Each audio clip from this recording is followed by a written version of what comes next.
Hello বন্ধুরা, আজকে তোমাদের সঙ্গে একটা পুরনো ভিডিও শেয়ার করছি। তো এই সময় আমি বাপের বাড়িতে ছিলাম আর আমার ছোট্ট সোনাটাও একদম ছোট্টই ছিল। আমার মায়ের একটা মনে মনে মানত ছিল যে আমার বাচ্চা হওয়ার পরে আমার মা 500 টাকার মিষ্টি কিনে হরিচাঁদ ঠাকুরকে পুজো দিয়ে আসবে। তো সেই জন্য আমার আতুর কাটার পরে মেয়ের ষষ্ঠী পুজো হয়ে যাওয়ার পরে তো তারপরে আমি, আমার মা, আমার বৌদি, আমার বাবা, আমার ভাইজি সবাই মিলে আমরা মন্দিরে এসেছি। আর মা 500 টাকা রসগোল্লা কিনেছে আর ওদিকে ফুল রয়েছে, ধূপকাঠি রয়েছে। তো এগুলো দিয়ে এখন এখানে পুজো দেবো আমরা। আর এদিকে দেখো আমার বাবা কাকুরা সবাই ডাঙ্কা পিটাচ্ছিল।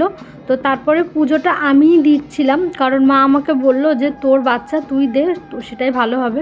তো এই যে সবার আগে মন্দিরে চলে এসেছি আমরা। মন্দিরে এসে মন্দিরটা পরিষ্কার করে দিয়েছে কাকি। তারপরে কাকি আমাকে যেভাবে যেভাবে বলছিল আমি সেইভাবে পুজোটা দিয়েছি। জানো তো, হরিচাঁদ ঠাকুরের প্রতি না আমার একটা আলাদাই টান। মানে আমি যখনই ডাঙ্কার আওয়াজ শুনি আমার ভেতর থেকে একটা কষ্ট ফুটে আসে। আমার তো ভীষণ কান্না পায় ডাঙ্কার আওয়াজে।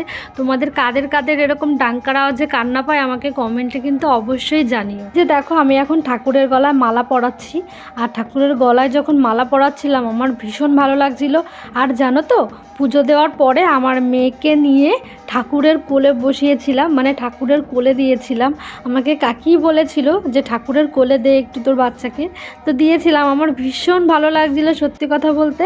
আর পুজো টুজো শেষ হয়ে যাওয়ার পরে তো ওখানে আর বেশিক্ষণ দাঁড়াচ্ছিলাম না, মেয়ে ছোট ছিল বলে। তো তারপরে সেই সমস্ত প্রসাদ রাস্তা দিয়ে যারা যারা গেছে সবাইকে দেওয়া হয়েছে। আশেপাশের দোকানের কাকা কাকি যারা যারা ছিল সবাইকে প্রসাদ দেওয়া হয়েছে। তো খুব ভালো লাগছিল যে মা মনে মনে ইয়েটা করেছিল, আমারও ভীষণ ভালো লাগলো। আর তোমাদের কেমন লাগলো ভিডিওটা আমাকে অবশ্যই জানিও।